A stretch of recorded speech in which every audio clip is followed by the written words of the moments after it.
Hello there and welcome back to Tutory Academy Tutorials. So today marks our weekend review on the weekend. Alright, so today we will be going over examples of naming alcohols, aldehydes, and ketones. So first, we're going to start off with naming the alcohols.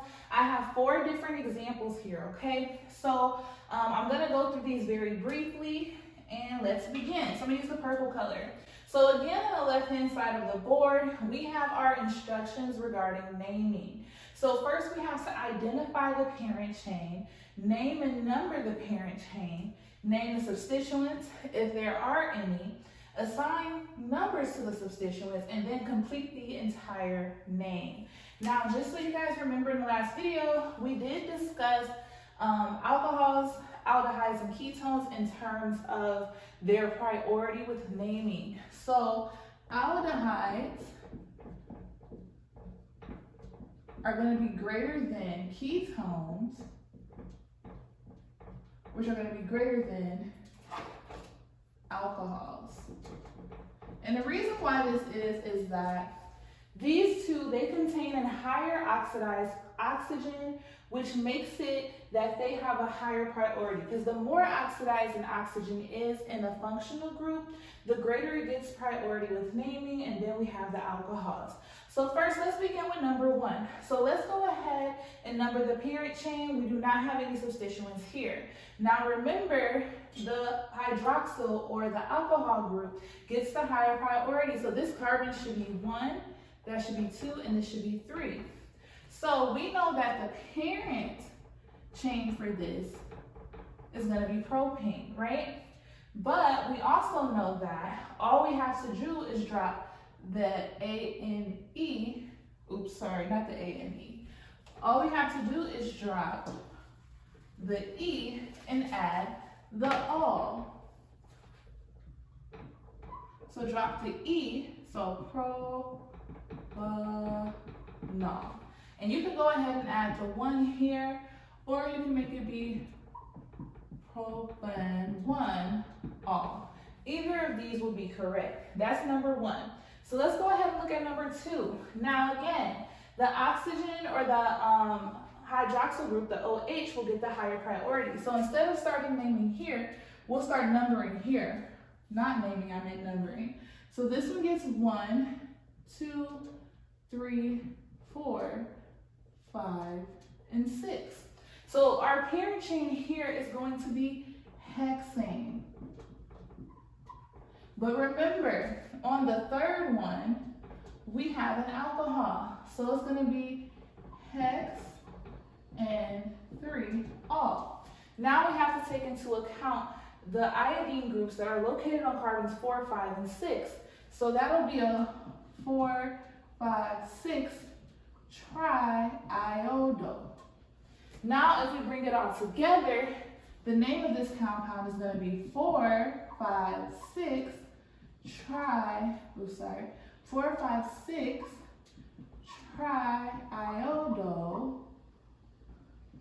hexane 3 all. Or it can be 4, 5, 6 triiodo 3 hexanol. Now let's go ahead and do this one. So this here is a benzene ring.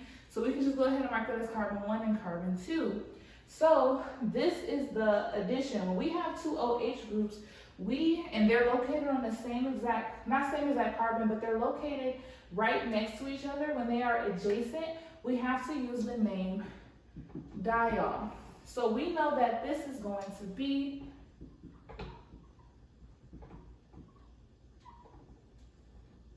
not benzene. Benzene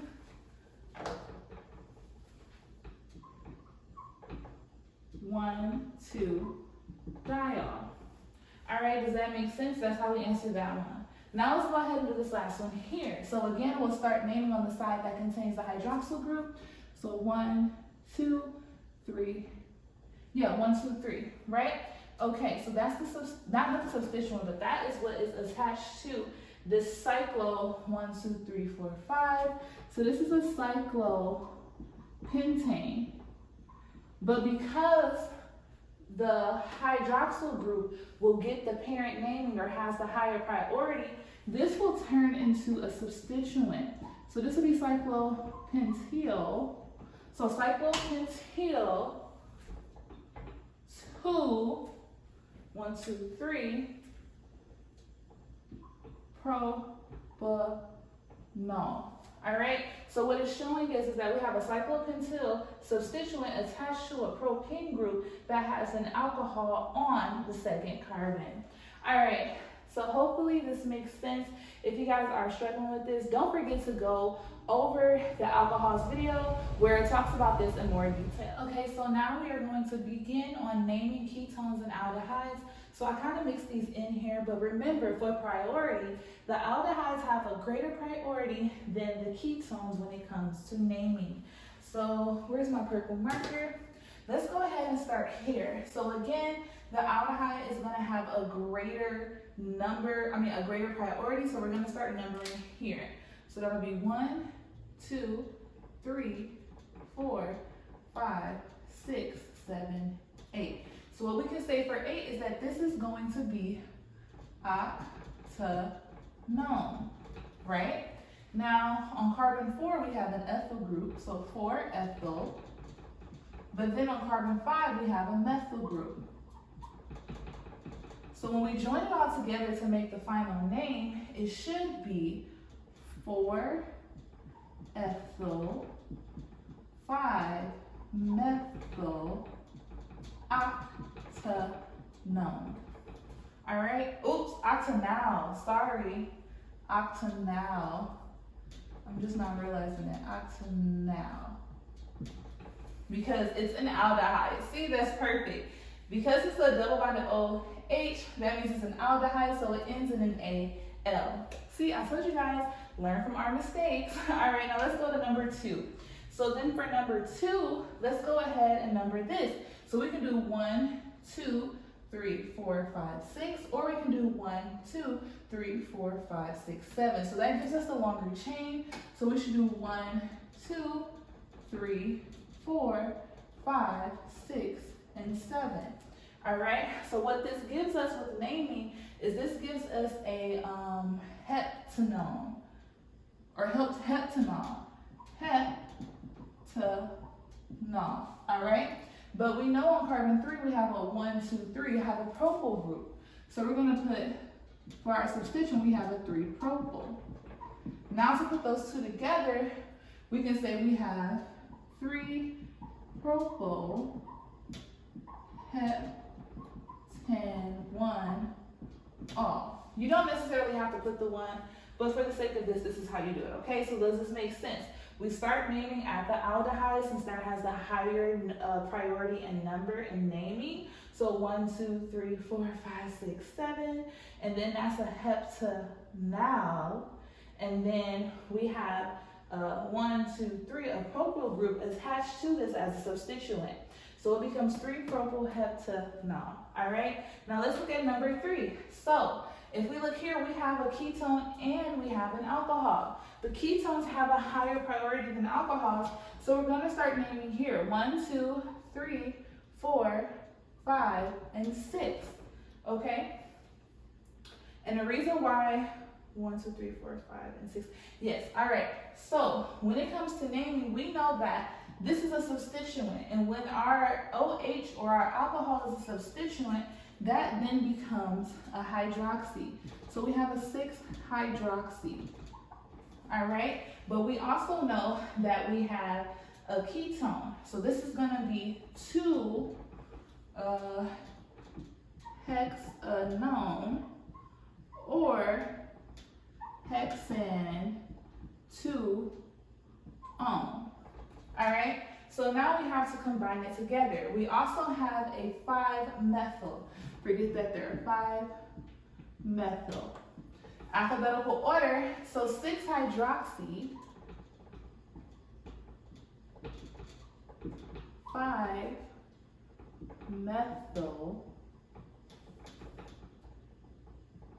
5-methyl, hexan 2-one, or we can say 6-hydroxy, 5-methyl, 2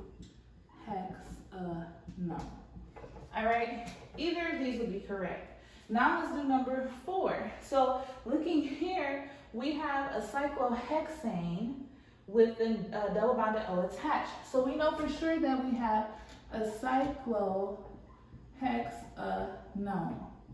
All right, but we know if we were to number starting here 1, 2, and 3, on our third carbon of the cyclohexanone, we have a 1, 2, 3, 4, 5.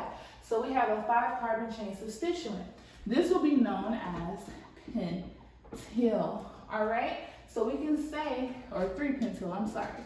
So our answer will be 3 pentyl cyclohexanone.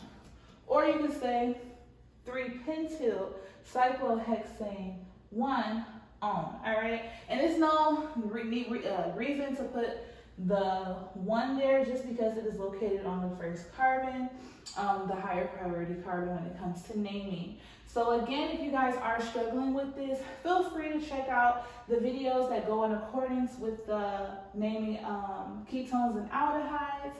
And also, do not forget to review the alcohols as well. So this concludes our weekend review for us studying the naming of aldehydes, ketones, and alcohols. However, if you are still struggling with this and need more assistance, feel free to book a tutoring session with us at www.tutortheacademy.com, where you will receive 20% off on your first tutoring session.